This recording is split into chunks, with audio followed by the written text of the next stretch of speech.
കൂടുതൽ ഒഴിക്കുന്നതിനും കഴിക്കുന്നതിന് മുമ്പ് ഒരു ചെറിയ സർപ്രൈസ്. സർപ്രൈസാ? എന്ത് സർപ്രൈസ്?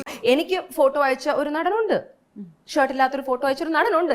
ഒരു ഒഴിയാ ബാധയാ സാറേ അത്. പിന്നെ കണ്ടവന്റെ ഭാര്യമാരുടെ മൊബൈലിലേക്ക് സാർ അയച്ച പ്രണയ മെസ്സേജുകൾ, കോളുകൾ, മൊത്തത്തിലൊരു ബ്ലൂ മയം. ഉമ്മ ഉമ്മ കിസ്മി മിസ് യു ഡാ. എനിക്ക് ഫോട്ടോ അയച്ച ഒരു നടനുണ്ട്, ഷർട്ടില്ലാത്തൊരു ഫോട്ടോ അയച്ചൊരു നടനുണ്ട്. അയ്യോ, ഷർട്ടില്ലാതെ ചേട്ടനെ കാണാൻ എന്തൊരു ചന്തം. ശുക്രിയാ. എവിടെയാണ് ഒരു ഉമ്മ? അങ്ങനല്ല. എനിക്ക് ഫോട്ടോ അയച്ച ഒരു നടനുണ്ട്, ഷർട്ടില്ലാത്തൊരു ഫോട്ടോ അയച്ചൊരു നടനുണ്ട്. നിന്റെ ഫാൻ മിലിറ്ററി അപ്പാപ്പന്റെ മെസ്സേജ്. അതൊരു ഞരമ്പ് രോഗിയാ. ഷർട്ടില്ലാത്തൊരു ഫോട്ടോ അയച്ചൊരു നടനുണ്ട്. പക്ഷെ എനിക്ക് ആ ഫോട്ടോ കാണിച്ചാൽ ഇപ്പൊ ഫോട്ടോ ഇല്ല. അപ്പൊ ഞാൻ എങ്ങനെ പറയും? അങ്ങനെ വരട്ടെ.